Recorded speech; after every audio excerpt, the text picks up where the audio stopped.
Assalamualaikum warahmatullahi wabarakatuh.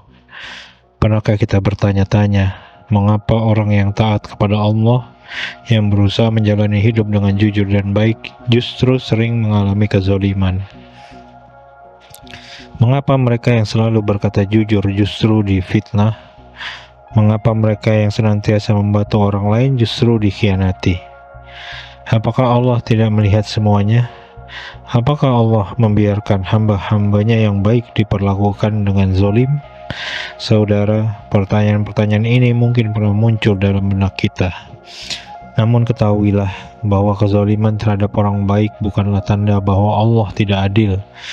Justru ini adalah bagian dari sunatullah, ketetapan Allah dalam kehidupan dunia yang penuh ujian. Allah berfirman, apakah manusia itu mengira bahwa mereka dibiarkan saja mengatakan, kami telah beriman, sedangkan mereka tidak diuji? Quran Surat Al-Ankabut ayat 2. Ujian adalah cara Allah memisahkan antara yang sungguh-sungguh. Ujian adalah cara Allah memisahkan antara yang sungguh-sungguh dalam keimanan dan yang berpura-pura. Kezaliman, ujian untuk mengangkat derajat. Mari kita lihat sejarah para nabi. Nabi Nuh alaihissalam dihina dan diejek ratusan tahun saat menyampaikan dakwah. Nabi Ibrahim alaihissalam dilempar ke dalam api karena tauhidnya. Nabi Musa alaihissalam diusir dan diancam oleh penguasa zalim.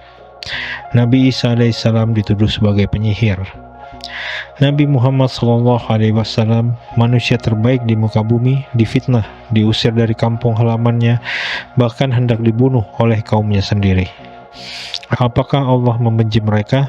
Tidak, justru merekalah hamba-hamba pilihan Allah.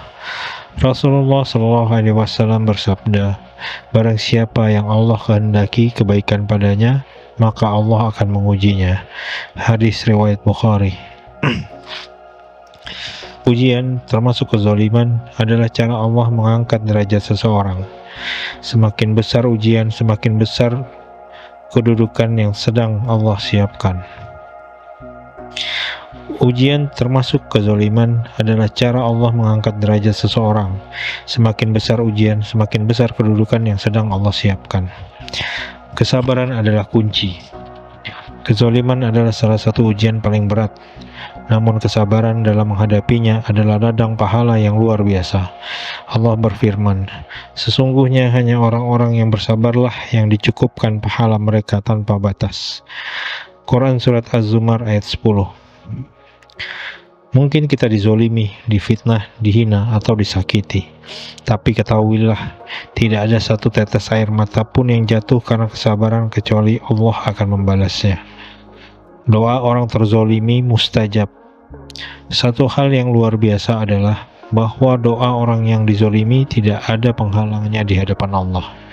Rasulullah SAW bersabda, takutlah terhadap doa orang yang dizolimi, karena antara dia dan Allah tidak ada penghalang. Hadis riwayat Bukhari. Jangan anggap remeh ketidakadilan yang kita alami. Bisa jadi itulah momen paling dekat kita dengan pertolongan Allah, menyikapi kezaliman dengan bijak. Lalu bagaimana seharusnya kita menyikapi kezaliman? Pertama, bersabar dan bertawakal kepada Allah. Kita tidak bisa mengontrol orang lain, tapi kita bisa memilih untuk tetap bersabar dan menyerahkan semuanya kepada Allah. Kedua, tidak membalas keburukan dengan keburukan. Balaslah kezaliman dengan akhlak mulia. Allah berfirman, balaslah kejahatan itu dengan yang lebih baik, maka tiba-tiba orang yang bermusuhan denganmu akan menjadi teman yang setia. Quran Surat Fussilat ayat 34. Ketiga, doakan orang yang menzolimi. Ini bukan perkara mudah, tapi inilah tingkat tertinggi dari akhlak seorang mukmin.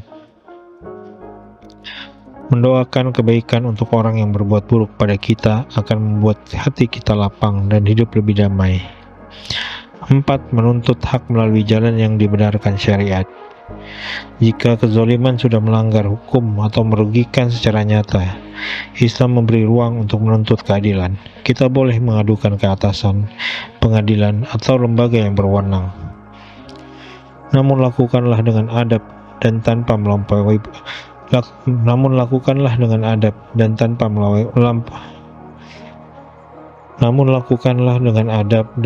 melampaui batas. Hikmah di balik kezaliman. Terkadang dari kezaliman itulah Allah membuka jalan baru dalam hidup kita. Dipecat dari pekerjaan secara tidak adil, ternyata membuka jalan untuk bisnis yang sukses. Dikhianati oleh teman, ternyata membuat kita lebih dekat dengan orang-orang yang lebih baik. Difitnah, justru mengangkat nama kita karena terbukti tidak bersalah. Allah berfirman, barang siapa bertakwa kepada Allah, maka Allah akan memberinya jalan keluar dan memberinya rezeki dari arah yang tidak disangka-sangka. Quran Surat At-Talaq ayat 2 dan 3. Penutup, keadilan Allah pasti terjadi. Ingatlah, dunia ini bukan tempat pembalasan. Dunia ini adalah tempat ujian. Balasan sesungguhnya ada di akhirat. Allah berfirman, dan janganlah kamu merasa lemah dan jangan pula bersedih hati, padahal kamu orang-orang yang paling tinggi derajatnya jika kamu orang-orang beriman.